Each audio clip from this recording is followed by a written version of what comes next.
I think some of the scariest things about viruses, like the last one, and this is not an attempt at misinformation and disinformation. It's already out there. So we know that the Russians is already saying that America's planning a new pandemic. Why would they do that? We know that the cotton swab was a gathering of DNA, which is information. And from a certain perspective, you could actually maybe conclude that maybe somebody's cooking these sicknesses up, to attack certain bloodlines, to attack certain groups of people. Now, why would y'all make people have to wear masks again when we're getting boosters and the antidote, right? We're supposed to be getting a cure for it, right? I understand that there's a new variant and it's a 50-50 thing. Some people say it's not as bad, but it spreads faster. Some people say it's worse, right? The problem with the pandemic is it affects not just your physical health, but it affects your life, bro. It affects your job, your finances. It put a lot of people out of business. It put a lot of people in debt. And when you do it twice, right? So you already got people climbing out of a hole, right? When you do it again, the sink shall surely sink. It shall surely sink. So it's a lot of people that's hurting. And that's the scary thing about pandemics. It's a lot of people that's already hurting. But to put them in another vulnerable situation of locking people down, restraining people, shutting down jobs, things of this nature, it has certainly permanently crippled certain people, certain businesses, smaller businesses. It's a very dangerous game. And when you got people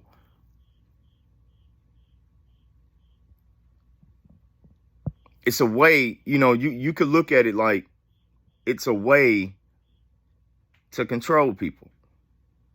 I mean, people talk about the New World Order.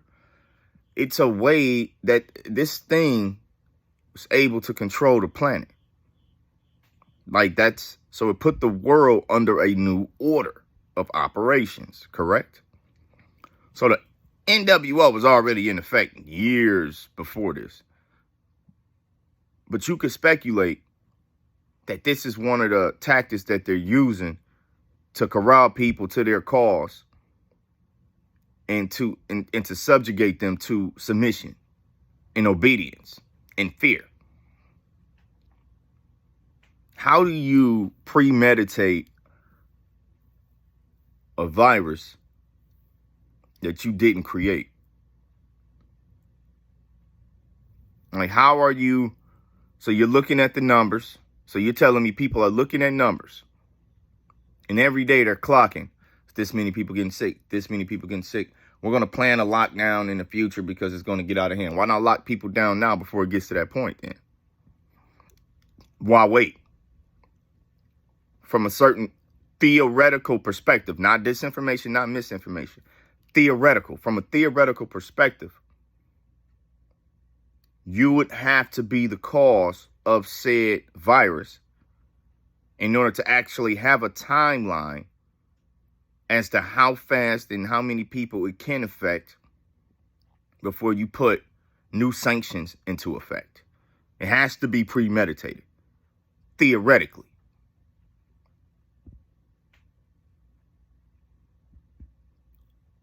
The scary thing is how much DNA they actually took from people. How much information they have on our bloodlines as individuals because of this. And they talked us right into it. They talked y'all right into it.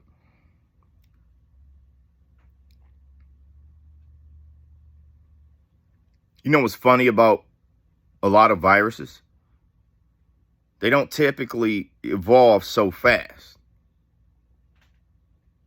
But this one did, which tells me that there has to be some type of force behind it compelling its evolution,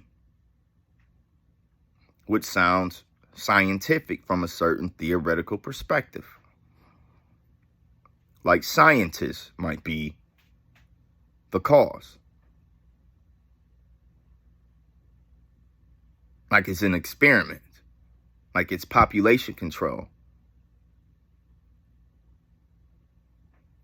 Like, that's, in theory, this is a takeaway that a lot of people could gravitate to.